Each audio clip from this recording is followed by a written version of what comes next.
धम्मपद. आज आपण 143वी गाथा पाहणार आहोत आणि शक्य झालं तर 144वी पण घेणार आहोत, कारण दोन्हींचा आशय एकच आहे. आणि दंडवग्गो यातली आपण 15वी 16वी गाथा पाहणार आहोत. धम्मपदातली 143 144.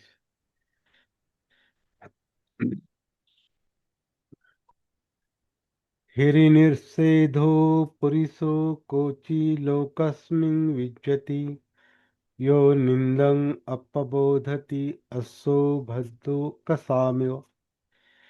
जगात काही थोडेच लोक असे असतात की ज्यांना त्यांची लज्जा म्हणजे स्वतःची लज्जा वाटून ते निषिद्ध कर्म करण्यापासून त्यांना स्वतःची लज्जा निषिद्ध कर्म करण्यापासून रोखते. ज्याप्रमाणे शिकवलेला उत्तम घोडा चाबूक सहन करत नाही, त्याप्रमाणे ते निंदा सहन करू शकत नाही. आणि पुढचा जो आहे, अस्सो भद्दो यथा कसा निविठ्ठो आतापिनो संवेगिनो भवाथ सद्धाय शीलेन च वीर्येण च समाधिना धम्म विनिच्छयेन च संपन्न विद्याचरणापतिस्सता जहि सथ दुःखमिदं अनपकं. चाबूक खाल्लेल्या उत्तम घोड्याप्रमाणे उद्योगी आणि संवेगशील बना. श्रद्धाशील, वीर्य, समाधी आणि धर्मनिश्चयाने युक्त होऊन विद्या आणि आचरणाने संपन्न बनून स्मृती जागृत ठेवून या महान दुःखाचा अंत करा. अशी ही 16वी गाथा आहे. आणि शेवटची गाथा आपण घेऊन टाकू. म्हणजे हा जो दंडवग्गो आहे ना, हा संपेल आणि संपवण्यासाठी आपण ही गाथा नाही घेत, परंतु कनेक्टेड विषय आहेत म्हणून. 145वी गाथा किंवा दंडवग्गातली शेवटची 17वी गाथा. उदकं हि नयन्ति नेत्तिका उसुकारो नमयन्ति ते जनं दारुं नमयन्ति तच्छका अत्तानं दमयन्ति सुब्बता. पाणी वाहून नेणारे म्हणजे पाणी घेऊन जाणारे पाणी घेऊन जातात. म्हणजे पाणी जसं आता कोळी जो असतो तो पाणी पोहोचवतो गावामध्ये, ती प्रथा जी आहे, किंवा शेतकरी शेतीला पाणी देतात, ते पाणी तिथं पोहोचवतात, घेऊन जातात. बाण बनवणारे बाण सरळ करतात, बाण करणारा बाण तापून सरळ करतो. सुतार आपल्या सुतार लाकडाला त्याला पाहिजे तसं तो त्याला सरळ करतो किंवा तिरपं करतो, वाकडं करतो. म्हणजे सुतार लाकडाला आकार देतो. त्याप्रमाणे सदाचारी लोक स्वतःचे दमन करतात. अशी ही गाथा आहेत. आणि तिन्ही गाथांचा आज आपण शक्य झालं तर एकत्रित विचार करू, आणि वाटलं तर आपण उद्या याला कंटिन्यू करू. आता हिरी निषेधो. हिरी म्हणजे आत्मलज्जा. म्हणजे स्वतःची, ज्याला स्वतःच्या कृतीची वाईट कृतीची विशेषतः लाज वाटते. म्हणजे जो शिलाचरण, ज्याच्याकडून शिलाचरण होत नाही, परंतु ते शिलाचरण होत नाही याची ज्याला लज्जा वाटते, त्या लज्जेमुळं त्याच्याकडून वाईट कर्म घडत नाहीत. म्हणजे शिलाचरण घडतं. म्हणजे हा लज्जेचा जो गुण आहे, हा गुण इथं अधोरेखित केलेला आहे या गाथेमध्ये. म्हणजे आपण म्हणतो ना, जनाची नाही तर मनाची तरी असू द्या, लाज वाटू द्या, असं जे एक म्हण आहे, ते ज्याला मनाची लाज वाटते, म्हणजे ज्याला आपल्या स्वतःच्या वाईट कर्माची स्वतःलाच लाज वाटते, तो त्याचा जागृतीचा गुणधर्म आहे. तो त्याचा सतीचा गुणधर्म आहे. तो त्याला त्या आत्मलज्जेमुळे तो सद्वर्तन करायला सुरुवात करतो. म्हणजे जे निषिद्ध कर्म आहे, म्हणजे जे वर्ज्य कर्म आहेत, ते करत नाही, म्हणजे शिलाचरण करतो. हिरी निषेध हो, म्हणजे आत्मलज्जेमुळे निषेध करतो. आत्मलज्जेमुळे तो निषेध करतो वाईटाचा. निषेध हो. परंतु असे थोडेच लोक असतात असं म्हटलेलं आहे. जगात काही थोडेच लोक असे असतात. तर तिथं कोची म्हणजे अं, कमी लोक असतात असे. पुरिसो कोची लोकास्मिन, लोकांमध्ये असे थोडेच लोक असतात, क्वचितच लोक असतात. कोची म्हणजे क्वचित, क्वचित असा पण तो अर्थ निघतो, काही ठिकाणी दिलेला आहे. तर काही क्वचितच लोक असे असतात का ज्यांना, जे हिरी निषेध बाळगतात, म्हणजे आत्मलज्जा बाळगतात, ज्यांना स्वतःच्या वाईट कर्माची लाज वाटते. तर त्याचं त्याचा जणू काय गौरव केला इथे, की शिकवलेला उत्तम घोडा अं, भद्दो अस्स भद्दो कसामिव, म्हणजे भद्द म्हणजे उत्तम, उत्तम अस्स म्हणजे अश्व घोडा, कसा कसामिव म्हणजे जो चाबकाला घाबरतो, जो चाबकाला घाबरतो म्हणजे चाबूक सहन करत नाही. तो चाबूक जसा सहन करत नाही, तसा अं, आत्मलज्जा असलेला मनुष्य निंदा अपबोधती, म्हणजे तो सहन करत नाही. अप्रबोध म्हणजे तो निंदा सहन करत नाही. अपबोधती असा त्याचा अर्थ केलेला आहे. म्हणजे जसा उत्तम घोडा हा चाबूक सहन करत नाही, तसा लोकांमध्ये असे काही लोक, असे थोडेच लोक असतात की जे आत्मलज्जेमुळे वाईट कर्म करत नाहीत. ते निंदा सहन करू शकत नाहीत. अशा प्रकारची ही गाथा आहे. आता ह्याच्यामध्ये आत्मलज्जा कोण बाळगील असा प्रश्न आहे. कोणाला स्वतःच्या वाईट कर्माची लाज वाटते?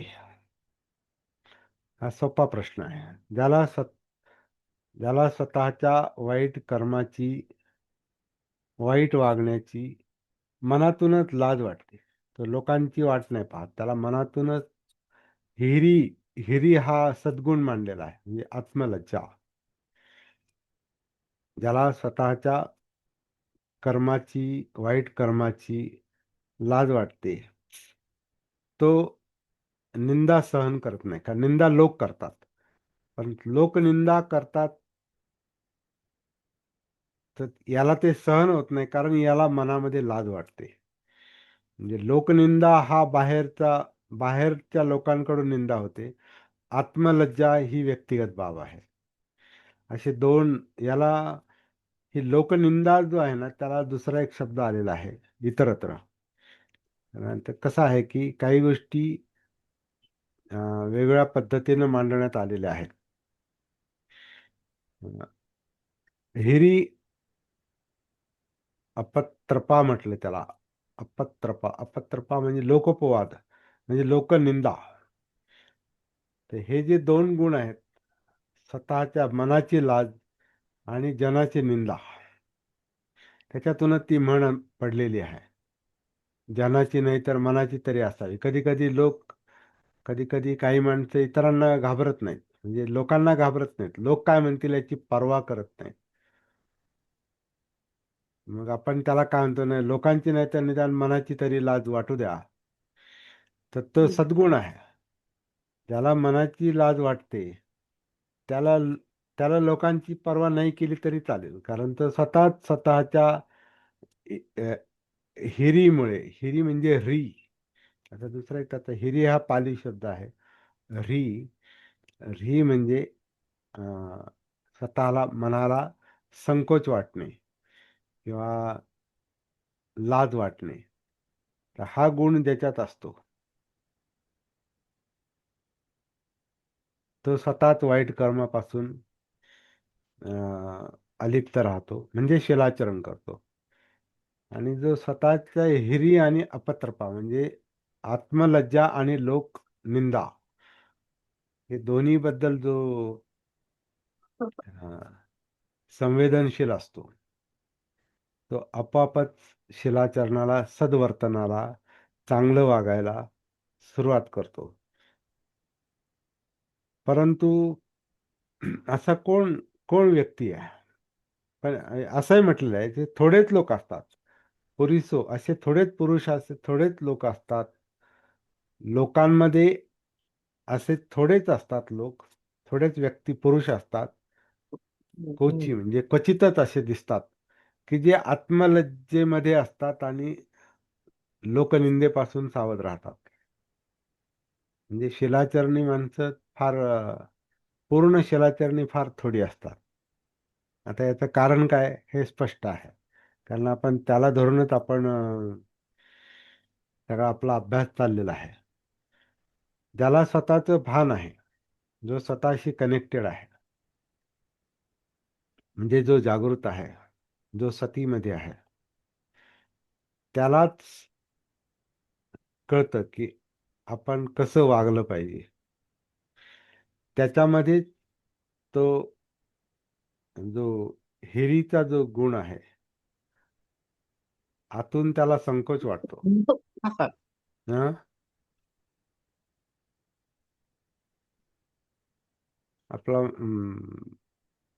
गरज नसेल तर आपला माईक म्यूट ठेवायचा, म्हणजे इकडे आवाज येणार नाही. जो जागृत असतो, जो भानावर असतो, जो स्वतःशी कनेक्टेड आहे, त्या जो वर्तनाचं ज्याला भान असतं, म्हणजे कायेच्या शिलाचरणाचं ज्याला भान असतं, वाचेचं भान असतं, मनाचं भान असतं, किंवा आपल्या सतीच्या भाषेमध्ये तो कायानुसतीमध्ये असतो, जाणीवांच्या सतीमध्ये असतो, म्हणजे वेदनानुसतीमध्ये असतो, चित्ताचं ज्याला भान असतं, ज्याच्यामध्ये बरे वाईट अं, बरे वाईट विचार येत असतात, बरे वाईट भावना निर्माण होत असतात. तर त्या भावनांची ज्याला जाण असते, म्हणजे चित्तानुसती ज्याला असते, आणि ज्याला विचारांचं भान असतं, धम्मानुसती असते, असा जागृत माणूसच हा वाईट कर्माबद्दल संकोच बाळगतो किंवा लज्जा बाळगतो.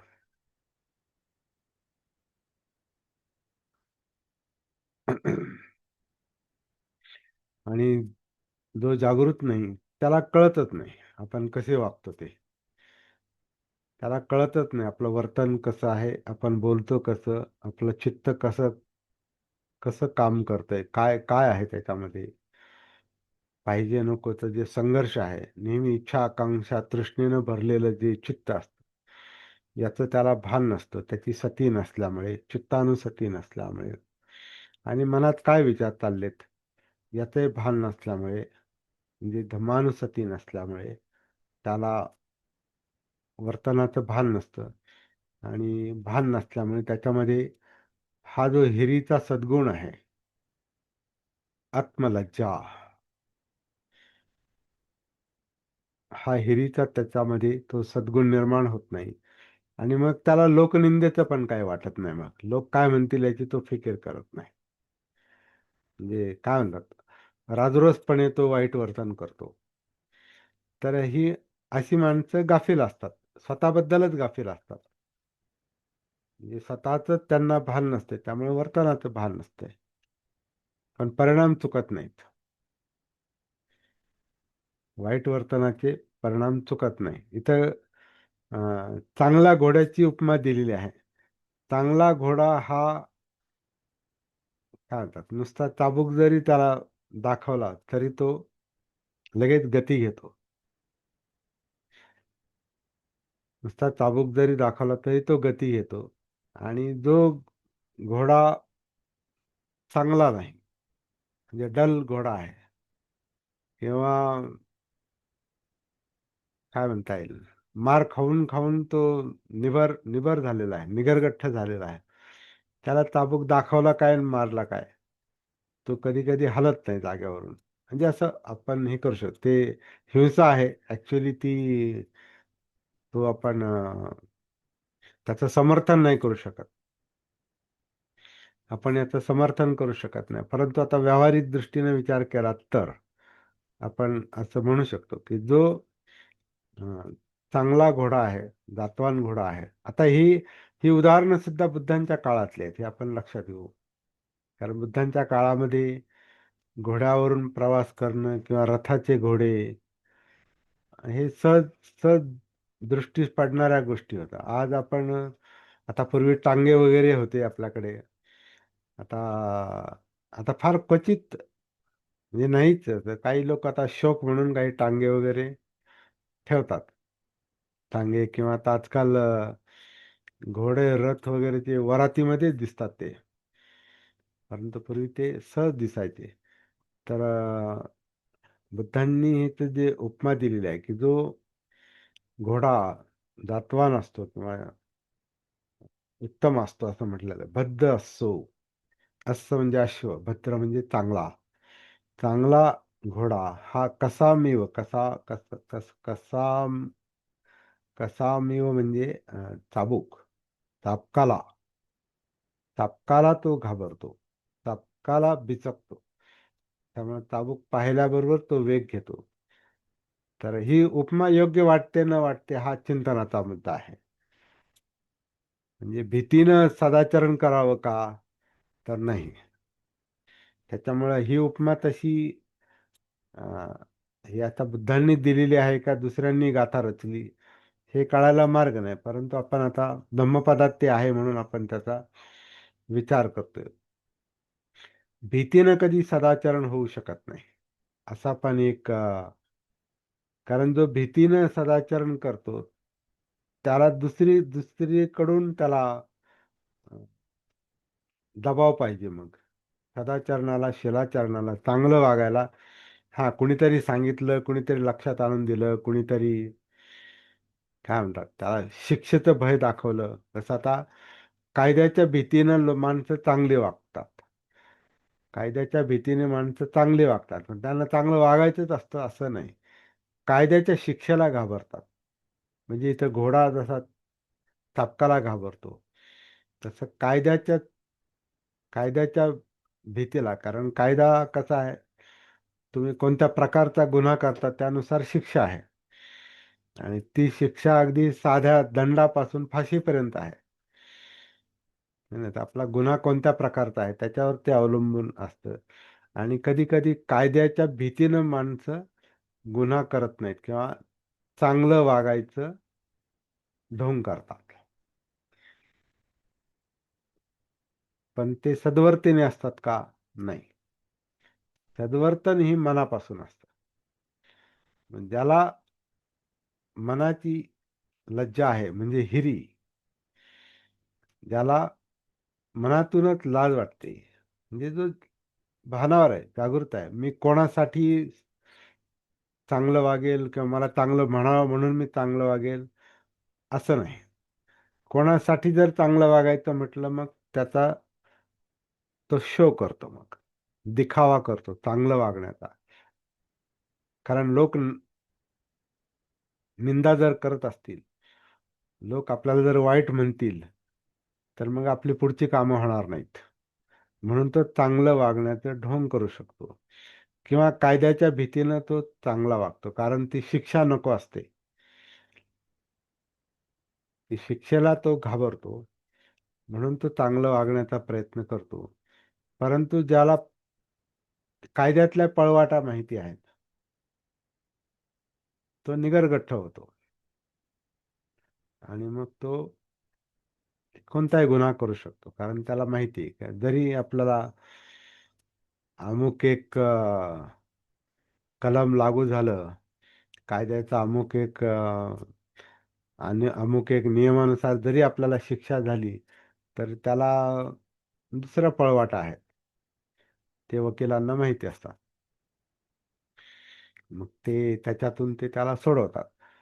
तर असा निगरगठ्ठ माणूस हा कायद्याच्या भीतीनं काही गुन्हे करतो.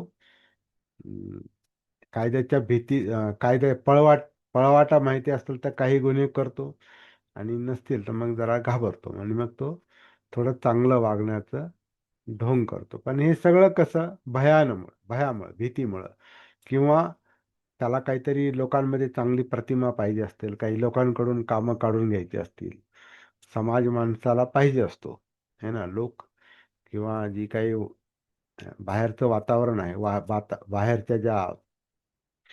बाहेरची जी काही काम आहेत. उदाहरणार्थ आपण पाहतो काही मंडळी आपला हितासाठी, स्वार्थासाठी, लाभासाठी आणि लोभासाठी कोणत्याही थराला जातात. परंतु त्यांना जर कायद्याची भीती असेल, तर मग ते जरा सांभाळून वाईट कामं करतात. परंतु जे निर्ढावलेले असतात ते काही करू शकतात. कारण त्याच्यातून कसं सुटायचं त्यांना माहिती आहे, परिणामातून म्हणजे शिक्षेतून. परिणामातून नाही सुटत ते. परिणाम जो व्हायचा तो होतोच. कारण मग पुढे त्यांच्यावर असलेलं प्रेशर, त्यांच्यावर असलेला दबाव, मग त्याच्यातून निर्माण होणारे आजार, मग एकटेपणा, किंवा अ, मनावर होणारा परिणाम, किंवा शुगर, बीपी, अटॅक, हे परिणाम तर चुकत नाहीत. कारण स्वतःवर त्याचा परिणाम होतो. त्यामुळं भीतीमुळे सद्वर्तन जरी आपण करण्याचं ढोंग केलं, तरी आपण आपला मनात असलेली दुर्वर्तनाची इच्छा, वाईट वर्तनाची इच्छा, ही आपल्या मनावर परिणाम करते, चित्तावर परिणाम करते आणि शरीरावर परिणाम करते. त्यामुळे अ, वाईट वर्तन जे आहे, हे जर भानावर आपण आलो, तर ते स्वतःच त्याच्यातून बाहेर पडायचा आपण प्रयत्न करतो. मग आपल्याला कायद्याची भीती आहे नाही हा मुद्दा नाही. आपल्याला चांगलं वर्तन करायला अ, आवडायला लागतं. कारण आपण स्वतःच्या जीवनाच्या बाबतीत आपण भानावर येतो. आणि मग आत्मलज्जा आणि निंदा, कधी-कधी ह्या गोष्टी नंतर मग काय म्हणतात, इतक्या अंगवळणी पडतात, की आपण कोणासाठी ते करतो असं नाही. आपण परिणामाची जाणीव ठेवून करतो. कारण तो परिणाम जो असतो, ज्याला दुःख म्हटलेलं आहे बुद्धांनी, हे दुःख शेवटी असह्य होतं. वाईट वर्तन हे मुद्दाम करा, नाहीतर मग म्हणजे चुकून करा. चुकून झालं काय, मुद्दाम केलं काय, तर त्याचे जे परिणाम असतात ते यातनादायक असतात. ते नंतर येतात. ते परिणाम पुढं नंतर येतात. तर याचं ज्याला भान येतं, तो म्हणतो नाही, मला नाही वाईट वागायचं, नाही करायचं, चुकीचं काम करायचं नाही. मुद्दाम तर अजिबातच करायचं नाही. मनात आलं, तर त्याच्यामध्ये जर सती असेल, त्याच्यामध्ये जर त्याच्या विचारांचं त्याला भान असेल, चित्ताचं भान असेल, म्हणजे भावना तशी निर्माण झाली, तर मला चोरी करायची, मला अमुक एक काही फसवणूक करायची, किंवा व्यभिचाराची भावना मनात आली असेल, किंवा बनवाबनवी करायची, खोटं बोलण्याची त्याला जर इच्छा होत असेल, मद्यपान करण्याची त्याला इच्छा होत असेल, पण तो भानावर असेल, तर ती इच्छा कृतीमध्ये उतरत नाही.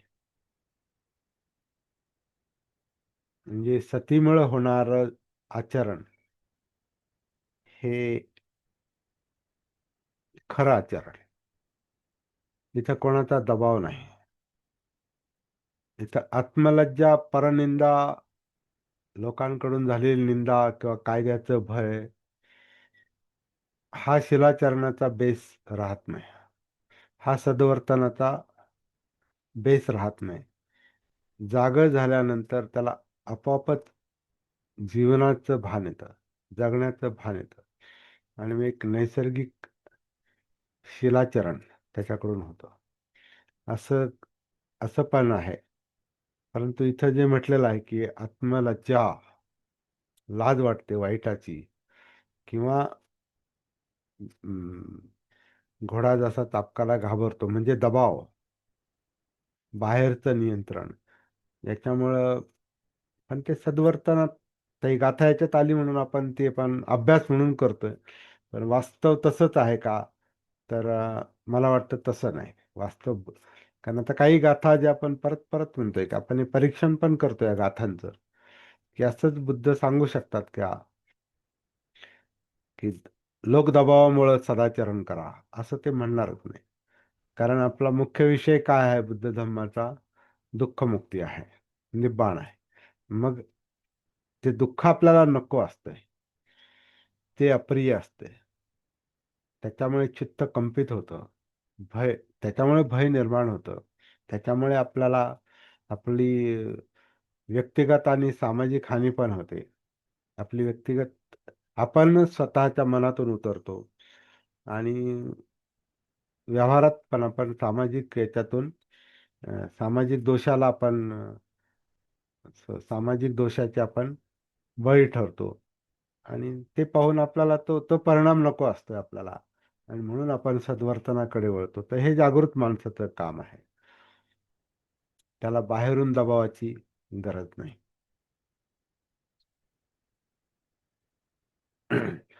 तशाच अर्थाची जी पुढची जी गाथा आहे, ती चाबूक खाल्लेल्या उत्तम घोड्याप्रमाणे. म्हणजे जो घोडा चाबकाच्या चाबूक त्याला बसलेला आहे आधी, म्हणून तो आधीच आता चाबूक पाहून सावध होतो, म्हणजे परिणाम पाहून सावध होतो. आणि तो लगेच गती घेतो. चाबूक खाल्लेल्या उत्तम घोड्याप्रमाणे उद्योगी बना आणि संवेगशील बना. तर हाही मुद्दा तसाच आहे, की चाबूक आहे म्हणून तो गती घेतो. पण इकडे आपल्याला भान आलं, आपण आपल्या कायेमध्ये उतरलो, जाणीवांमध्ये उतरलो, चित्त आपल्याला माहिती आहे कसं काम करतं. आपल्याला आपली विचार प्रक्रिया कळते, कसं काम करते, काय चाललंय, हे जेव्हा आपण आतून पाहतो, सतीने, जागृतीने, सावधानतेनं जेव्हा आपण पाहतो, तेव्हा आपल्याला बाहेरच्या प्रेरणेची, म्हणजे बाहेरच्या चापकाची आपल्याला गरज नाही, बाहेरच्या आदेशाची पण गरज नाही. तर इथं असं म्हटलेलं आहे की त्या घोड्याप्रमाणे करा. आता ही गोष्ट आपल्याला योग्य वाटते नाही वाटते, हा आपल्या विचाराचा प्रश्न आहे. परंतु पुढे काही काही मुद्दे याच्यामध्ये चांगले चांगले आलेले आहेत, ते आपण पाहूया. ही गोष्ट आपल्याला आजकाल व्यवहारामध्ये पण पाहायला मिळते बरं का. मुद्दाम आता काल एक मी अं, एकाच युट्यूबवर एक चॅनल पाहिलं, तुम्हाला माहिती असेल कदाचित काही लोकांना. NLP. NLP म्हणजे neuro linguistic programming. Neuro linguistic programming म्हणजे मनावर आपलं जे मन आहे, जे अजागृत मन आहे, या अजागृत मनामध्ये खूप शक्ती आहे, आणि ते मोठं मन आहे अजागृत मन, आणि जागृत मन छोटं आहे. हे आता मानसशास्त्र म्हणतं की 10% ते साधारण 8, 10, 15% ते जागृत असतं मन, आणि बरंचसं अजागृत असतं. म्हणजे त्याला कॉन्शियस अनकॉन्शियस माइंड म्हटलेलं आहे. तर अनकॉन्शियस माइंड ही एक ऊर्जा आहे. कॉन्शियस माइंड, जागृत मन ही पण ऊर्जा आहे. परंतु जी ऊर्जा दबलेली आहे, जी अनकॉन्शियस आहे, अजागृत आहे, अंधारात आहे, तिच्यामध्ये खूप शक्ती दडलेली आहे. आणि जर त्या शक्तीला मोकळं करायचं असेल तर ह्या ह्या टेक्निकनुसार, न्यूरो लिंग्विस्टिक प्रोग्रामिंग, ह्या टेक्निक नुसार असं म्हटलेलं आहे की त्या अजागृत शक्तीला अशा काही कमांड द्या, असं असं काही त्याला आदेश द्या. लिंग्विस्टिक म्हणजे शब्द द्या, असे त्याला आदेश द्या किंवा असं ठरवा, असं संकल्प करा. तर त्या अजागृत मनाला दिलेल्या आदेशानुसार त्याचे पुढे परिणाम होतात, असं एक हे आहे. तर त्याच्यामध्ये मी पाहिलं की सप्तबुद्धांगाचा उल्लेख त्यांनी केलेला आहे. म्हणजे जागृत व्हा, भानावर या, मग त्याच्यातून आपण आपल्याला स्वतःला समजून घेतो. म्हणजे धम्मविचय, सती धम्मविचय, त्याच्यातून ऊर्जा निर्माण होते. आणि मग म्हणजे वीर्य, आणि मग त्याच्यामधून आपल्याला उत्साह मिळतो, म्हणजे गती येते, म्हणजे प्रीती निर्माण होते, उत्साह निर्माण होतो, त्याचा अत्यानंद होतो. आणि मग मन स्थिर होतं, शांत होतं, आणि मग त्याला कामाला लावा. असं त्याचा, बुद्धांच्या त्या शिकवणीचा आधार घेऊन, बुद्धांचं नाव नाही घेते, पण हे टप्पे त्यांनी सांगितलेले आहेत. म्हणजे अशा प्रकारे व्यवहारात अनेक लोक आहेत असे, अनेक गुरु, साधू, जे बुद्धांचा प्रत्यक्ष उल्लेख करत नाही, त्यांच्या शिकवणीचा प्रत्यक्ष उल्लेख करत नाही, परंतु ते तंत्र वापरतात. आणि त्या NLP ची 1 लाख रुपये वर्षाची फी आहे. आमच्या एका मित्रानं ते केला कोर्स, आणि तो परवा माझ्याकडे आला. मला म्हणे ते कोर्स मी 1 लाख रुपये देऊन केला, म्हणून तो वर्षभर माझ्यापासून थोडा अलिप्त राहिला. त्याने स्वतंत्र तो आधी कोर्स करून घेतला, आणि नंतर मला म्हणे मग ते फार भारी कोर्स आहे म्हणे, त्याला मी 1 लाख रुपये खर्च केले, परंतु माझ्या एक गोष्ट लक्षात आली म्हणे, त्याच्यापेक्षा आपलं हे सतीचं टेक्निक कितीतरी पुढं आहे म्हणे. हे तुम्ही फुकट सांगता, पण तिथं लाख लाख रुपये घेतात, जास्त काही लोक जास्त त्याच्या पुढचे पण कोर्सेस आहेत. म्हणजे पहिला कोर्स 1 लाख रुपयाचा आहे, वर्षभर ते शिका. नंतर मग आणखीन खोलात जायचं असेल, आणखीन खोलात जायचं असेल, तर मग जास्त पैसे लागतात. तर मला म्हणे तुमचं त्याच्यापेक्षा ॲडव्हान्स आहे, मग आपण थोडंसं मिळून जर हे काम केलं तर चांगलं राहील. आता तुझं म्हटलं, तर तुला पैशांची आवश्यकता सगळ्यांनाच असते, परंतु अशा पद्धतीनं आपण जर हे केलं तर आपल्याला ते काम होतं. परंतु ज्याच्याकडून तू शिकला म्हटलं, त्याच्याबद्दल तुला आदर वाटतो का? आत्मीयता वाटते का? आपलेपणा वाटतो का? तो बुद्धांचं सांगतोय आणि बुद्धांचं नाव नाही घेत. सप्तबोध्यांग सांगतो, सरळ सरळ सप्तबोध्यांग आहे. त्याचा एक व्हिडिओ पण आहे, राम वर्मा त्यांचं नाव आहे. त्यांचा एक व्हिडिओ आहे, अनेक व्हिडिओ आहेत. तर त्याच्यामध्ये एक अनापानसती असं टायटल देऊन त्यांनी मनावर कसं काम करायचं, तिच्या बुद्धांचं नाव घेतलंय, परंतु बाकी ते घ्यावंच लागतं, कारण अनापानसती हा मुळातच पाली शब्द हा बुद्धांशी संबंधित आहे. आणि अर्थातच त्यांनी काही बाकी विपස්සनाचे कोर्स वगैरे पण केलेले आहेत, परंतु बाकी सगळे जे आहेत तो पूर्णपणे त्याला बिझनेस मध्ये बसवलेला आहे. तर असंही बाहेर चाललेलं आहे. तर हा मित्र मला म्हणाला तसं आपण करू, म्हटलं नाही, तुला तेही पूर्ण समजलं नाही म्हटलं, तो काय म्हणतोय ते, आणि मी काय म्हणतोय, म्हणजे आपला सतीचा जो विषय आहे तोही तुला पूर्ण समजला नाही. परंतु काय म्हणतात, काही माणसं अं, स्वतःच्या फायद्यासाठी कोणत्याही काही करू शकतात, परंतु शेवटी ती पश्चाताप देणारी गोष्ट आहे. तो पश्चाताप माणसाला नको असतोय, पण कर्म करताना त्याचं भान नसतंय. त्याची जाणीव नसते, जागृती नसते. म्हणून लाभासाठी काहीही नाही करायचं.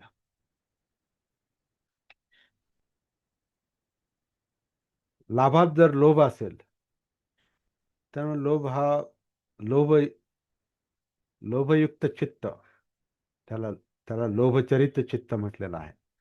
लोभचरित चित्त म्हणजे पाहिजे पाहिजे पाहिजे पाहिजे पाहिजे, नुसतं पाहिजे. आणि द्वेषचरित चित्त जे आहे ते नको नको नको, द्वेष करायचा, राग करायचा.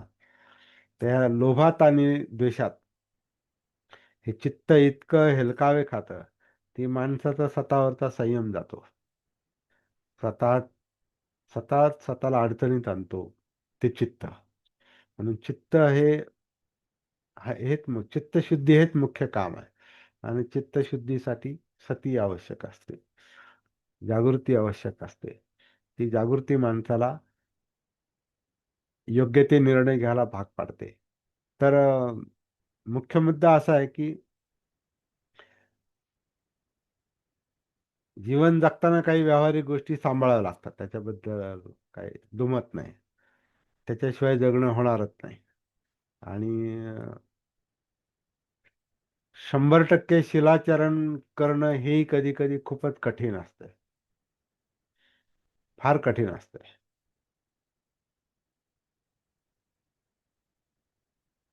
पण अशक्य नाही.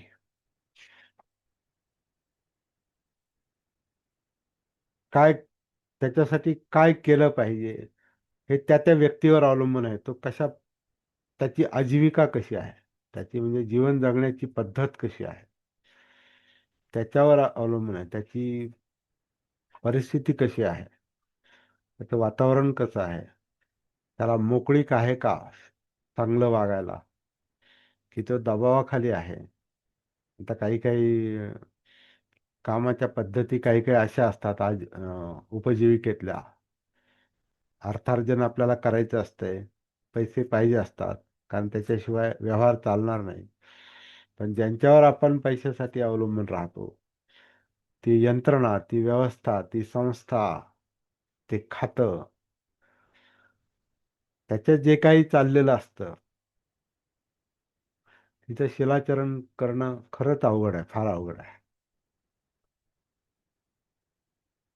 कधी कधी अशक्यच वाटतं. अशी माणसं काही माझ्या संपर्कात आहेत, मित्र आहेत माझे. पण त्यांच्या अडचणींमुळं, त्यांच्या गरजांमुळं, त्या गरजा ते भागवू शकत नाही, म्हणून काहीतरी धडपड करतात. आणि जे धडपड करतात, तिथली परिस्थिती अशी असते का तिथं सदवर्तन करणं हे फार कठीण असतं. पण परिणाम भोगावा लागतो. मला अगदी जवळचा मित्र, 8वी पासून आम्ही एकत्र राहिलो. त्यालाही पाली विषय होता.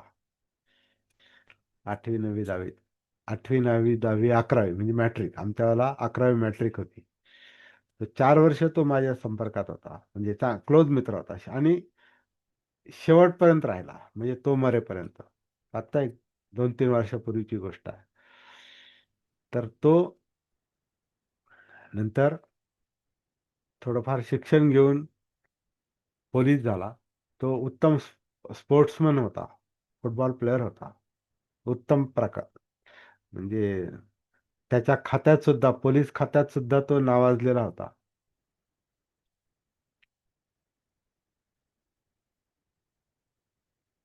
पण आमची कधी भेट झाली ना, तर तो म्हणायचा की तुझी मला भीती वाटते म्हणतो. तू जे काही सांगतो ना, असं वागणं शक्यच नाही म्हणे व्यवहारात, आम्हाला तर अजिबात शक्य नाही. आमचं खातं असं आहे म्हणे, ते नाही, शक्यच नाही. तू माझ्याशी ह्या गोष्टी बोलतच जाऊ नको मला म्हणे. दारू प्यायचा खूप. पण मित्र होता माझा. मित्र म्हणून चांगला राहिला तो. मित्र म्हणून चांगला राहिला, पण माणूस म्हणून नाही त्याला चांगलं जगता आलं.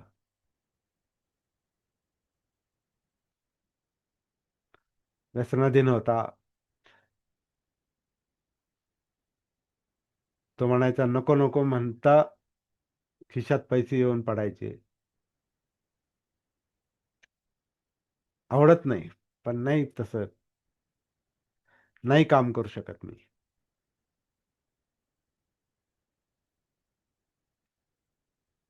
1 जानेवारीला एकदा भीमा कोरेगावला त्याला सकाळीच निघायचं होतं, आणि त्याच पहाटे त्याला अटॅक आला आणि तो मेला.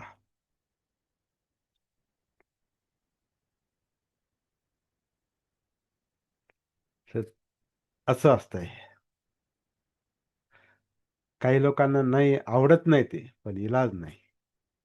पण इलाज नाही असंही नाही, आपण तडजोड करतो आणि जाऊ द्या बघू नंतर काय होईल ते, शेवटी मरायचंच आहे, असंही काही जी काही मिथ्या दृष्टी असते. आपण एक विषय घेतला होता, तो काही लोकांना फार आवडला. नीट जगायचं असेल, नीट मरायचं असेल तर नीट जगलं पाहिजे. ते फार कठीण असते.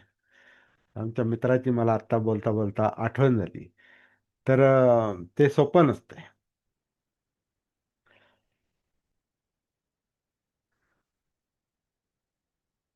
माझ्या मित्राला आत्मलज्जा होती, लोकोपवादाचं भय पण होतं, परंतु त्याची परिस्थिती अशी होती की तो आतून चांगला असूनही त्याला सद्वर्तन नाही करता आलं. म्हणजे तो 100% चांगला होता असं नाही म्हणतायत. 100% चांगला असता त्याला त्याला त्याच्या जीवनाची किंमत असते. नुसतं चांगला विचार करून महत्वाचं, चांगला विचार करणं महत्वाचं नाही. ते खरोखर तसं भान आलं पाहिजे जगण्याचं. मग नैसर्गिक सद्वर्तन होतं. कठीण आहे, हे मान्य आहे. व्यवहार व्यवहाराचा चाबूक जो आहे ना, तो खरंच बेकार आहे. पण जीवनाची जर किंमत असेल आपल्याला, आपल्या जगण्याची, तर त्या चाबकाच्या भीतीनं नाही, आपल्या मनाच्या एक काय म्हणतात, नैसर्गिक जो आपला बुद्धत्वाचा गुण आहे, जागृतीचा गुण आहे, सद्वर्तनाचा जो गुण आहे, जो शक्ती देणारा आहे खऱ्या अर्थानं. तुम्हाला बाकीच्या काही गोष्टी कमी पडतील, म्हणजे व्यवहारात पैसा कमी पडेल तुम्हाला, पण समाधानाचं जे धन आहे, संतुष्टी परमं धनम, हे समाधानाचं धन फार मोठं असतं.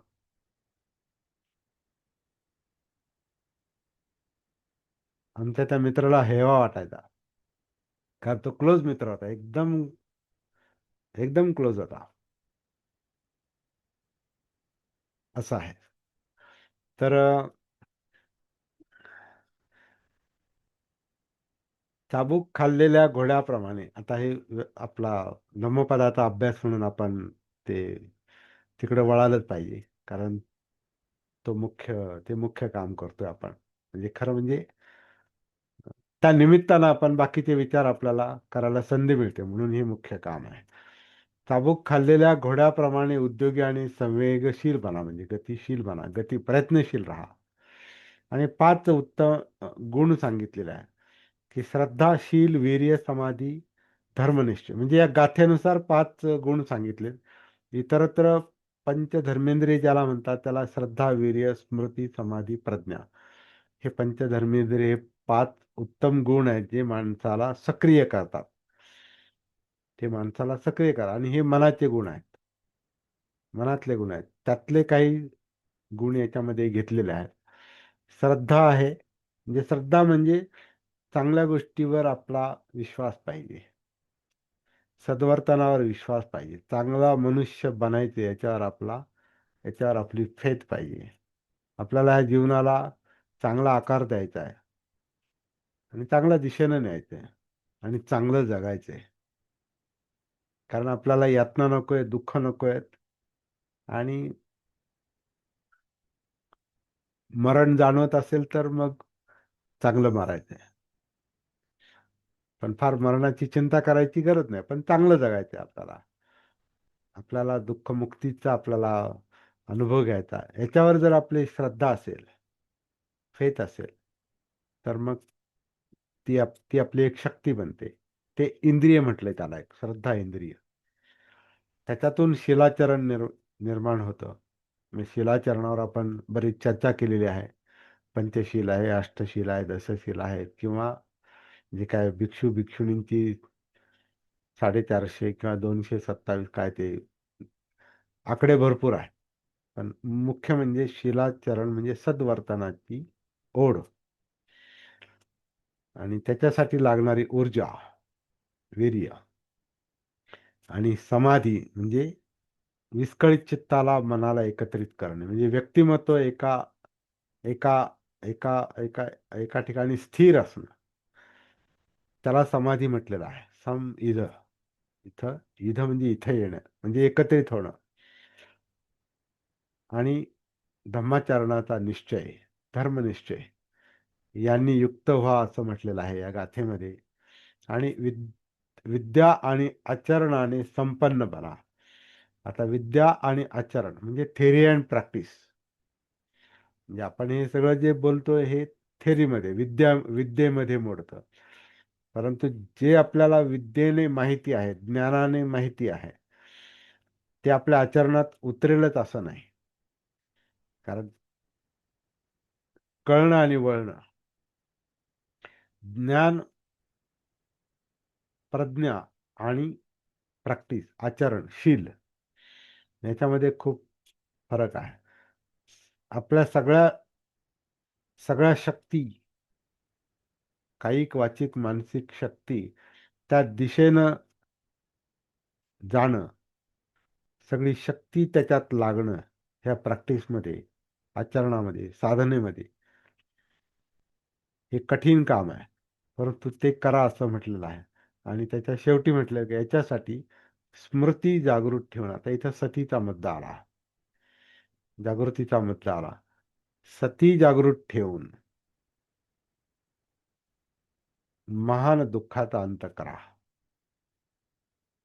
आता हे त्यातलं, त्या गाथेतले शब्द जे आहेत ना, ह्या शब्दानुसार जर आपण पाहिलं, तर ही गाथा खरोखरच खूप महत्वपूर्ण आहे. शब्दांचा जर अभ्यास करायचा असेल, तर तसं आपण पाहूया. असं असो यथा भद्दो कसाव निठो, हे आपण मागच्या गाथेत पाहिलेलं आहे. की जसा एखादा उत्तम घोडा हा त्या चाबकाला घाबरतो. आता पिनो संवेगिनो भवाथ. आता पिनो, आता पिनो म्हणजे म्हणजे पश्चाताप करा असं म्हटलेलं आहे. तर मला वाटत नाही तसं म्हणायचं असेल त्यांना, परंतु तसा अर्थ केलेला आहे. एका एका पुस्तकातून मी काही हिंदी अर्थ पाहतोय, की की आता पेनो म्हणजे पश्चाताप करा. आणि मगाशी आपण जी चर्चा केली, श्रद्धा, शील, वीर्य, समाधी आणि धम्मनिश्चय हे ठेवा. आणि संपन्न विद्याचरणा म्हणजे विद्या आणि आचरणाने संपन्न, म्हणजे थेरी आणि प्रॅक्टिस आपण जे म्हटलो मगाशी, ज्ञान आणि आचरण हे ठेवून पतिसता म्हणजे जागृती होऊन, सता म्हणजे सतीमध्ये येणे, सतीमध्ये येऊन जागृत होऊन प्रयत्न करा. आणि संवेगिनो भवात. संवेगिनो म्हणजे प्रयत्नशील, म्हणजे वेग घ्या, कामाला वेग घ्या, प्रयत्नांना वेग घ्या. अशा पद्धतीचे ते शब्दांचे अर्थ याच्यामध्ये निघतात. आणि महान दुःखाचा अंत करा असं म्हटलेलं आहे. जही सथ दुःख मिदंग अनप्पकं, अप्प नाही म्हणजे अल्प नाही, थोडं नाही ते दुःख, फार फार जीव घेणं दुःख असतं. काही काही म्हणजे दुःखाची जी तीव्रता जी आहे, ती काही काही लोकांना अनुभवायला येते जगताना. ते दुःख जे आहे जीवनातलं, ते फार अनप्पकं म्हणजे थोडंच थोडं नाही, ते खूप मोठं आहे. जन्म, जरा, व्याधी, मरण, प्रियांचा वियोग, अप्रियांचा संयोग, मनासारखं न होणे, हे जगताना जे अनुभव येतात हे थोडे नाहीत. परंतु याची तीव्रता जी आहे ही जाग झाल्यावरच कळते. आता परवा जसं यांनी प्रश्न विचारला होता अं, कसबेंनी, की जेवढं दुःख कळायला लागतं तेवढं ते मोठं वाटतं. बरोबर आहे. भानावर आल्यावरच त्याची तीव्रता कळते. आणि गाफील अवस्थेमध्ये मग ती मद्यपान केलेलीच अवस्था आहे. ती अजागृत अवस्था ही ड्रंकन स्टेट ऑफ माइंड आहे. म्हणजे ते भ्रमिष्ट अवस्था आहे ती. अजागृत अवस्था ही दारू पिलेल्या माणसासारखीच असते. कारण तिथे कळतच नाही काही. दुःखाचंही भान नाही, त्याच्या म्हणजे परिणामाचं भान नाही. त्याच्यामुळे कृतीवर कंट्रोल ठेवता येत नाही, वर्तनावर कंट्रोल ठेवता येत नाही. त्यामुळे शिलाचरण घडत नाही. तर जेव्हा आपल्याला हे जाणवतं तेव्हा ते खरोखरच त्याचं स्वरूप कळतं. परंतु ते स्वरूप तसं आहे, मोठं आहे.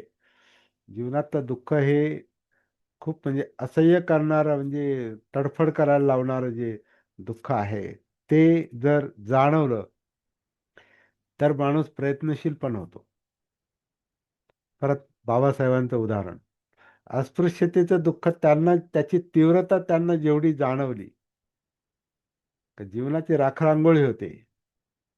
पिढ्यानं पिढ्या त्याच्यामध्ये मेल्या, तडफडत मेल्या.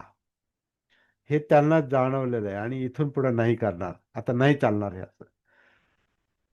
हे जे भान आहे, ही जी सती आहे, ही जी जागृती आहे, ते त्यांना अस्पृश्यतेतलं दुःख त्यांना जास्त जाणवलेलं आहे, कळालेलं आहे. जाणवलंय म्हणण्यापेक्षा कळालंय.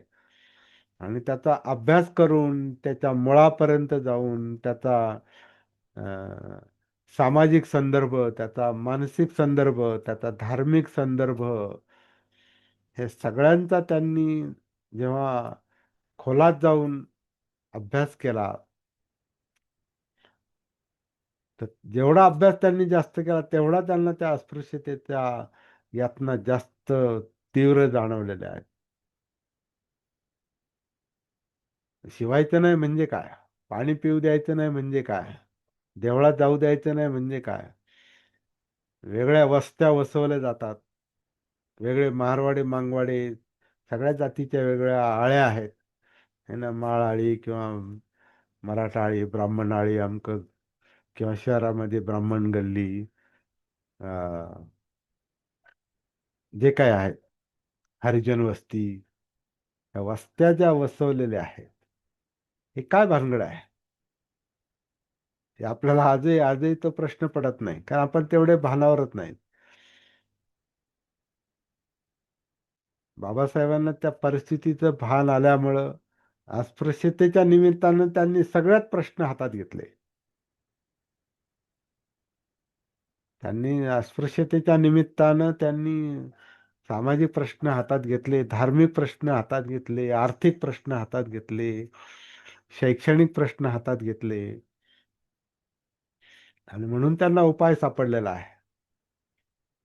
म्हणून ते स्वतः बाहेर पडले, इतरांना त्यातून बाहेर पडण्याची वाट दाखवली. आता ज्यांना बाहेर पडायचंच नाही, जे भानावरच नाहीत, जे गाफील आहेत, त्यांना त्या दुःखाची तीव्रता कळणारच नाही, का ते भानावरच नाही. दारू पिलेल्या माणसाला जसं कसं, तो कुठं पडतो, काय बोलतो, काय करतो, त्याची प्रतिष्ठा कुठं लयाला जाते, समाजामध्ये त्याचं स्थान काय आहे, घरामध्ये काय स्थान आहे, त्याच्यातून किती काय काय त्याला आजार निर्माण होतात, आणि तो कसा मरतो, जीवनाचं भानच नसल्यामुळे त्याला नीट जगता येत नाही, नीट मरता येत नाही. म्हणून ही फार महत्वाची गोष्ट आहे. दुःख जास्त जाणवेल म्हणून दुःखाकडे पाहायचंच नाही, तर ते तर कुठे जाणार नाही, कारण ते आपल्यात आहे, या कायेत आहे, शरीरात आहे, या मनात आहे, चित्तात आहे, विचारात आहे, वागण्यात आहे, आपल्यात आहे. त्याला तुम्ही त्याच्याकडे पाठ फिरवू शकत नाही, आणि फिरवली तर आपलंच नुकसान आहे. म्हणून काहींना वाटतं कशाला दुःखाकडे पाहायचं, म्हणून बुद्धाची शिकवण कधी कधी अप्रिय पण वाटते बऱ्याच लोकांना.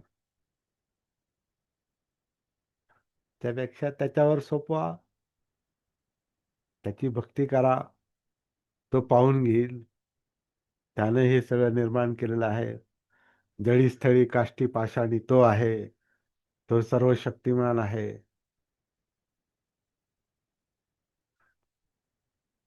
नाही होत. पळ पळ काढून प्रश्न सुटत नाही. भिडावं लागतं. म्हणून हे धाडसाचं काम आहे. बुद्धाच्या मार्गावर येणं, बौद्ध मार्गावर येणं हे धाडसाचं काम आहे. शेवटची गाथा आपण उद्या पाहूया. आणि आणखीन काही चर्चा करता आली तर करूया. मी या ठिकाणी थांबतो. तुम्ही बोला आता.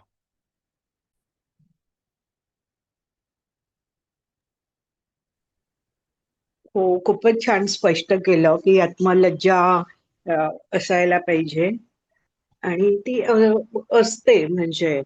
आणि काहींच्या बाबतीत तुम्ही सांगितलं की ते अ, अज्ञानात असतात किंवा दारू पिल्यामुळे त्यांची अशी अस्वस्थ अवस्था असते आणि मग दारू त्यांच्याकडनं पिण्यासारखी अवस्था असते. हा. हा दारू पिण्यासारखी अवस्था असते. आणि काही पितात पण ना, काही ते व्यसनं काही पण पितात, काही करतात. प्रत्यक्ष पितात, काही न हा, पिता झिंगलेले असतात. हो ना. अविद्या तशीच असते. हम्म. हो. आणि त्या अवस्थेमध्ये मग त्याच्याकडनं असं कठोर बोललं जातं.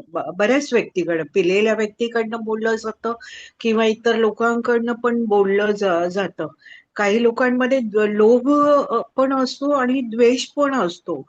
आणि त्यामुळे ते दुसऱ्याला जेव्हा टाकून बोलतात किंवा त्यांना त्याचं भान पण नाही राहतो की आपण आपल्या बोलण्यातून दुसऱ्याला ते आपण दुखवतो. किंवा आपण मी मोठी आहे, मी हे आहे, मी ते आहे. बऱ्याचदा नात्यांमध्ये पण अशा गोष्टी घडतात. हम्म. आणि तेव्हा आपलं मन दुखावलं जातं आणि त्या व्यक्तीला आपण समजवू पण शकत नाही. एवढे ते त्या दुर्गुणांमध्ये अडकलेले असतात. म्हणजे ते समजून घेण्याच्या याच्यातच नसतात. पण बऱ्याच वेळेला आपण सहन करतो, ऐकतो आणि पण कधीतरी मग आपल्याला त्यांना बोलावं लागतं की हा. तुम्ही चुकताय. आताच मागे मी खेडला गेली होती, नंतर नाशिकला गेली होती आणि कार्यक्रमानिमित्त असं बाहेर पडणं होतं. तर माझी नणंद येऊन मला खूप रागवली. म्हणजे काय काय बोलत बसल्या, तू सारखी जाते इकडे जाते तिकडे जाते वगैरे. आणि मग जेव्हा अति होतं मग त्यावेळेला आपल्याला बोलावंच लागतं त्यांना. हम्म. हम्म. आपण बऱ्याच वेळेला सहन करतो की जाऊ हा. दे जाऊ दे जाऊ दे. हो, हो. पण जेव्हा अति होतं ना तर मला वाटतं आपण ते सहन करतो तर आपल्यावर परिणाम होतो. कारण मनातल्या मनात आपण विचार करतच असतो, त्या व्यक्तीशी बोलतच असतो, तर उत्तर हा देतच मुख्य असतो. मुद्दा जो आहे ना हम्म. मॅडम, तो हा. स्वतःमध्ये स्वतःवर कसं काम करायचं, स्वतःमध्ये कारण कसं आहे, आपण आपल्या उदाहरणातूनच ते दाखवून देऊ शकतो. म्हणजे दाखवायचा मुद्दा नाही हा. हम्म. परंतु आता हम्म. कधी कधी तसंही हे करतं की आता तुमच्या नंदेचा तुम्ही सांगितलं किंवा आता हा एक कॉमन प्रश्न आहे बऱ्याच लोकांच्या बाबतीत आहे. हम्म. दुसऱ्याला हम्म. दाखवण्यासाठी आपण सद्वर्तन करतो असं नाही. परंतु कधी कधी काही गोष्टी अशा असतात की तो नैतिक दबाव ज्याला आपण म्हणतो, तर हम्म. नैतिक दबाव असण्यासाठी आपल्या वर्तनात खूप मोठा बदल झाला पाहिजे. हम्म. आणि तेच हम्म. कठीण असतंय. इतरांचे दोष दिसणं हे सोपं असतंय. परंतु आता मी हम्म. काय केलं पाहिजे याच्यासाठी, असा प्रश्न महत्त्वाचा. आणि तो सतीचा जागृतीचा भानाचा मुद्दा आहे. हो. तिथं हो. किती ध्यान केलं आपण, दुसरीकडे जाऊन बसलो आणि आपण, कारण ध्यान हे वास्तव टाळतच. जिथं हम्म. आता हे ध्यान साधनेचे जे प्रकार आहेत ना, तिथं आपण दुसरीकडेच जातोय. आपण वास्तवात येतच नाही. म्हणून कितीतरी ध्यान करणारे लोक जे आहेत ना, विपස්සना हम्म. करणारे किंवा इतरत्र ध्यान करणारे लोक, सामाजिक जबाबदारीतून अलिप्त आहेत. हम्म. सामाजिक काय, कौटुंबिक जबाबदारीतून पण अलिप्त आहेत. त्यांना हम्म. नाही नाही, ते त्यांचं कर्म आहे आणि ते त्यांचं ते फळ भोगतील. नाही, असं बाबासाहेबांनी केलं असतं तर चाललं असतं का? हम्म. मी माझं पाहिल, समाज जाऊ द्या, समाज समाजाचं मला काही घेणं नाही, असं त्यांनी विचार केला असता तर चाललं हम्म, असतं का? नाही. म्हणून ध्यान ध्यान करणं म्हणजे दुसरीकडे अटेन्शन देणं आहे, टाळणं आहे, भान टाळणं आहे. ध्यान मुद्दाम ध्यान करणं. मुळात मन हम्म, ध्यान करतच, कारण ध्यान हे लोभावर आणि द्वेषावर ध्यानच करतं मन, त्याच्यावर अटेन्शन करतं ते. आणि हम्म, त्याचं जर भान नसेल तर ते त्या लोभाचा बळी ठरतं, द्वेषाचा बळी ठरतं. तर मुख्य गोष्ट जी आहे, जी आपले ही सत्र जी आपली चाललेली आहेत, ही हम्म. जागृतीची, याला आपण जागृतीची कार्यशाळा म्हणतो. आपल्याला आपल्याला जागृतीचा, सतीचा, जो बुद्धांच्या शिकवणीचा सेंट्रल पॉइंट आहे, मध्यवर्ती मुद्दा आहे तो. हम्म, सती हम्म, संप्रजन्य किंवा अप्पमादेन संपादेत, जागृतीपूर्वक प्रयत्न करा. कारण जागृती असेल तर आपल्याला आपलं मन कळतं, आपलं चित्त कळतं, आपल्या जाणीवा कळतात, आपलं वर्तन कळतं, आपलं बोलणं कळतं. असा हा मुद्दा आहे. हम्म. बोला दानके सर किंवा त्रिभुवन सर. जय भीम सर. बोला कसबे सर बोला. आत्मलज्जा निर्माण होणं ही एक जागृतीच आहे ना. जागृतीमुळे आत्मलज्जा निर्माण होऊ शकते. बरोबर आहे ते, म्हणजे बरोबर आहे. आत्मलज्जा, परनिंदा हे व्यावहारिक मुद्दे आहेत. परंतु मुख्य गोष्ट जी आहे ती आपल्याला होणाऱ्या दुःखाची, यातनांची जाणीव, की मी जे वागतो, जे विचार करतो, याचा परिणाम काय होणार आहे. परिणामाचे म्हणजे कर्मविपाक. आपल्याला आपल्या कृतीच्या परिणामांची जाणीव असेल आणि तो जर यातनादायक असेल तर मग आपण सद्वर्तनाकडे वळतो, लज्जेपेक्षा. मला कधी कधी वाटतं ही जागृतीचा मुद्दा जो आहे ना, हा आपल्याला वास्तवाचं भान आणून देतो, सत्याचं भान आणून देतो. आणि दुःख हे सत्य आहे, दुःखाचं कारण सत्य आहे, निवारण सत्य आहे. सत्याचं भान आलं की माणूस सद्वर्तनाला सुरुवात करतो. नाहीतर लाज वाटते किंवा लोक निंदा करतात म्हणून माणूस शिलाचरण करण्याचा प्रयत्न 100% नाही करू शकत, कारण तो लोकांसाठी करतो. मग आत्मलज्जा आणि लोकनिंदा ह्याच्यामध्ये तो, समजा नाही नसेल कुणी, समजा कुणी निंदा करणारा आपल्याला नसेल, तर मग आपण मग लज्जा पण नाही बाळगणार. आपल्याला आपली लाज तेव्हाच वाटते कारण आपण लोकनिंदेला घाबरतो, कारण आपल्याला समाजात वावरायचं असतं आणि आपल्याला आपली काही कामं पण असतात. पण ते आपली कामं होण्यासाठी आपण सद्वर्तनाचं ढोंग पण करू शकतो. त्यामुळे एकाच नाण्याच्या ह्या दोन बाजू आहेत, री आणि अपत्रपा. आत्मलज्जा, लोकोपवादाचं भय म्हटलेलं आहे त्याला, म्हणजे लोकनिंदेचं भय. त्या एकाच नाण्याच्या दोन बाजू आहे, परंतु याच्यामध्ये एक प्रकारची कसं आहे की एक कृत्रिमता येते वागण्यामध्ये. पण आपल्याला परिणामाची जाणीव असेल की मी असं वागलो तर असा असा परिणाम होतो, नाही नाही वागायचं मला तसं, हा संकल्प जो निर्माण होतो तो जागृतीमुळे निर्माण होतो. ही जी दृष्टी येते ती जागृतीमुळे निर्माण होते, असं मला वाटतं. हा, बोला माघाडे सर बोला. जय भीम. जय भीम. शाळेमध्ये असताना आम्हाला शिक्षक काही वेळेला भीती घालायचे, तुम्ही हे अभ्यास करून आलात तर योग्य आहे, नाही तर तुम्हाला छडी मिळेल. बरोबर. पण ती छडी पण त्यावेळेला ती महत्वाचीच होती आमच्यासाठी. हो, कारण तेव्हा आपण त्यांनी भावना अभ्यास नव्हतो, केलाय. आपल्याला अभ्यासाची ओढ नव्हती, त्यामुळे छडी पाहिजे होती. परंतु ज्याला तर मग काही अभ्यासाची, वेळा असं व्हायचं, हा, काही वेळा असं व्हायचं की ज्यांना अभ्यास एक पाटी, दोन पाटी, त्रिपाटी ज्यामध्ये आहेत, हुशार विद्यार्थी आहेत, त्यांना छडी बसायची नाही. आम्हाला मात्र काही वेळा छड्या बसायच्या. पण त्या छडीच्या भीतीने तर कमीत कमी अभ्यास आम्ही करत होतो. हे पण त्यावेळी महत्वाचं होतं. हा, छडीमुळे कमीत कमी अभ्यास तरी व्हायचा, पण तो अभ्यास कमीच व्हायचा. पण जो अभ्यास मनापासून केला जातो, काही नाही, प्रेरणा, ज्याच्यातून अंतरप्रेरणा असते, स्वतःची प्रेरणा असते, काहीतरी उद्देश असतो. पुन्हा बाबासाहेबांचं उदाहरण, उद्देश, मोठं काम करायचे, मोठा संकल्प, मग तिथे छडीबिडीची काय गरज नाही. आपलं मन हेच आपल्यासाठी छडीचं काम करतं, किंवा आपली जागृती आपल्यासाठी छडीचं काम करते. की उठ आता, अभ्यास कर, विचार कर, चिंतन कर, पहा जरा. तिथं आपल्याला कोणाच्या छडीची आणि शिक्षेची गरज नसते. तर ठीक आहे, काही चांगल्या गोष्टी आहेत, परंतु त्याच्यापेक्षा आणखीन काही चांगलं करता येऊ शकतं का, होऊ शकतं का, याचा हा विचार आहे. याच्यासाठी थोडा विचार करावा लागतो. नाही तर सतत काय म्हणतात, सांकाम्य असणं काही कामाचं नाही ना. माणूस सांकाम्य असेल, दुसऱ्याच्या छडीला घाबरतोय, दुसऱ्याच्या बोलण्याला घाबरतोय, निंदेला घाबरतो, तर तो मग सांकाम्यासारखं काम करतो. नाही, इथं स्वयंप्रेरणा, जागृती म्हणजे काय, सती म्हणजे काय, स्वयंप्रेरणा. माझं मला कळतंय, माझं जीवन मला कळतंय, माझं वर्तन मला कळतंय, चांगलं असेल वाईट असेल मला कळतंय. ज्याला कळतं तो स्वतःला वळवू शकतो, तोच प्रॅक्टिस करू शकतो, तोच आचरण करू शकतो. असा हा मधला दिसतो.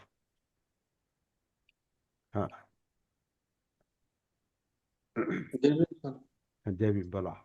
सर ते धम्माचं जे काय आपलं सेशन चालू असतात, हे सेशन ऐकून सुद्धा अनेक लोक यावरती पैसे कमवतात.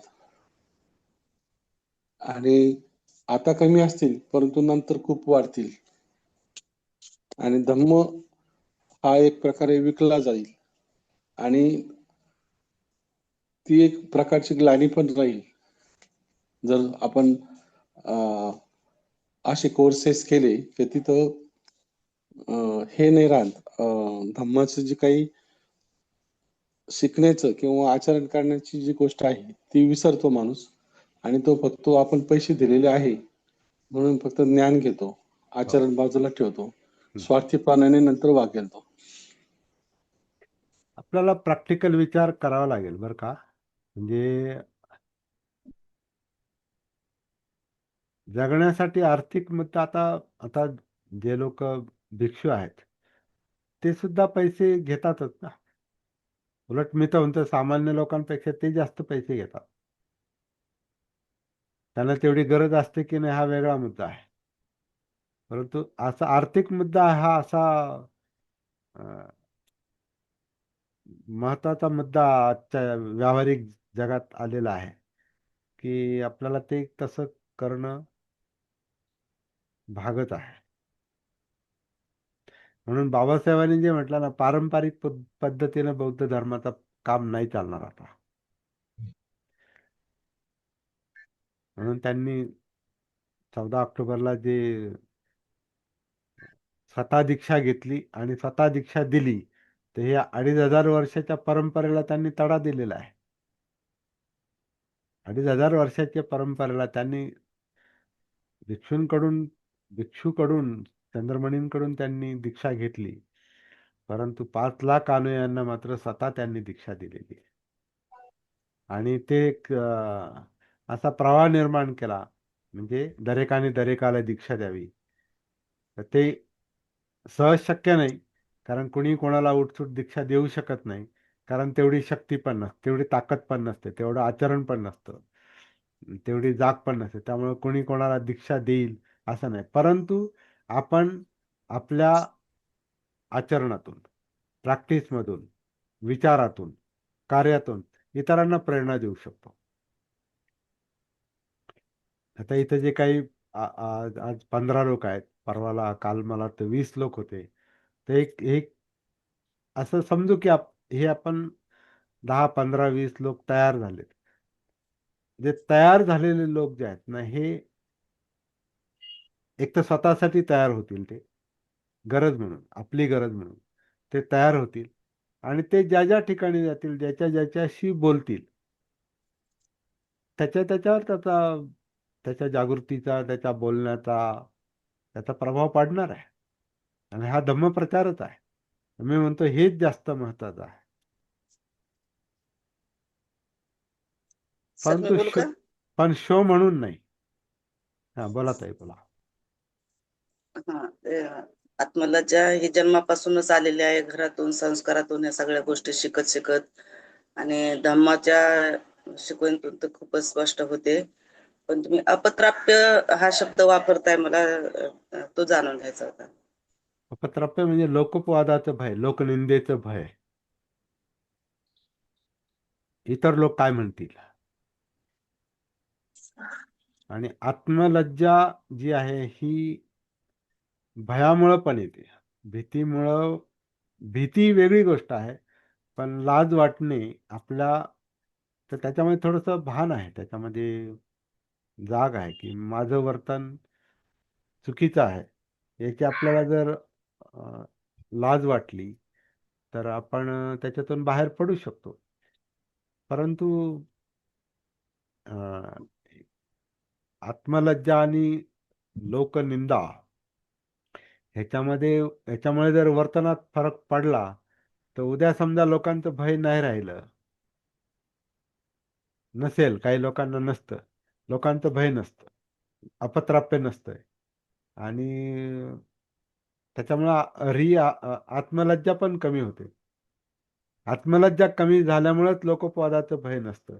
पण भानावर जेव्हा आपण येतो, सतीमध्ये जेव्हा येतो, कळतं आपल्याला आपण काय करतोय ते, आपल्या मनात काय चाललंय, आपल्या वर्तनात काय आहे, याचं जर भान आलं ना तर नॅचरली माणूस त्यातून, कारण त्याला परिणामाची जाणीव होते. वाईट वागण्याचा परिणाम हा वाईटच होतो, कर्मविपाक. कर्मविपाक जेव्हा लक्षात येतो ना, कार्यकारण भाव जेव्हा लक्षात येतो ना, तेव्हा मग बाकीच्या गोष्टीची गरज पडतच नाही. मग एक नैसर्गिक सदाचरण त्याच्यातून तयार होतंय असं वाटतंय. आवाज जरा घशात, येतो येतो बोला.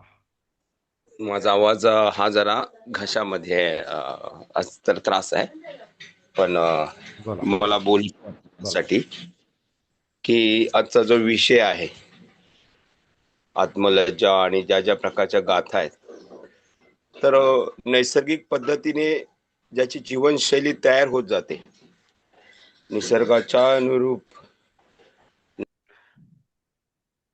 मला वाटतं निंदे निंदेकडे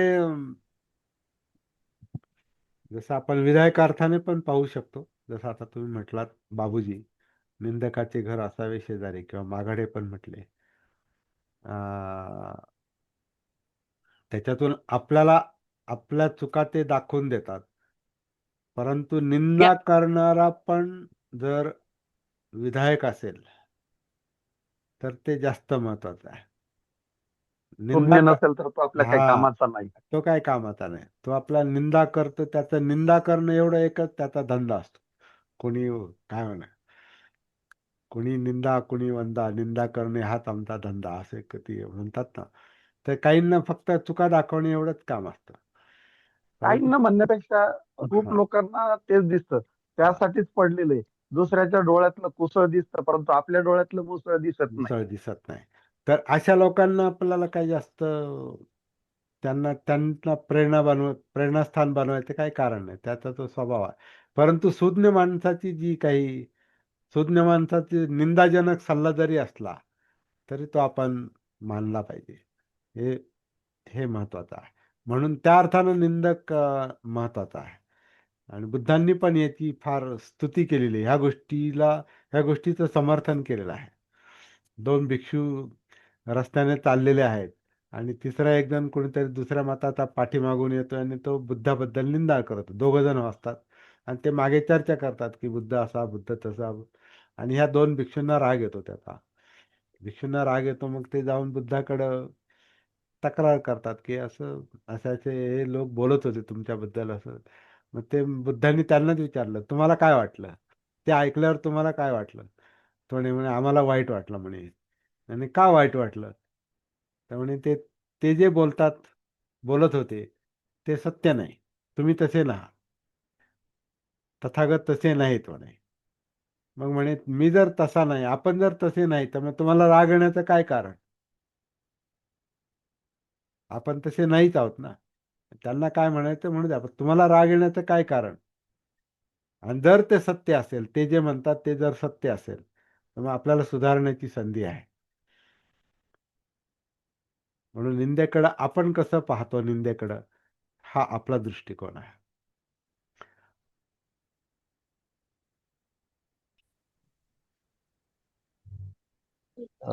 आजची चर्चा छान झालेली आहे. निंदकाचे घर असावे शेजारी आणि त्याच्यामध्ये सम्यक दृष्टी जर असेल तर मला वाटते त्याच्यातून म्हणजे मार्गही निघतो आणि आपल्याला जे काही चांगलं घेता येते ते घेतो आपण त्याच्यावर. दुसरा अजून एक मुद्दा आहे की कायद्याचं जे आपण मगाशी विश्लेषण केलेलं आहे, सांगितलेलं आहे की बुवा कायद्याला आपण घाबरतोय. पण काही व्यक्तीकडून असे काही कृती होते की ते हे सगळं माहीत असूनही देखील ते कृती करतात. तर हे एक अज्ञानपणच आहे म्हणावं लागेल. काय म्हटले? दुसरा मुद्दा लक्षात नाही आला. काही लोक काय? हा म्हणजे कायद्याची ज्यांना भीती असते किंवा नसते आणि ज्यांना भीती असते तरी देखील ते कृती करतात.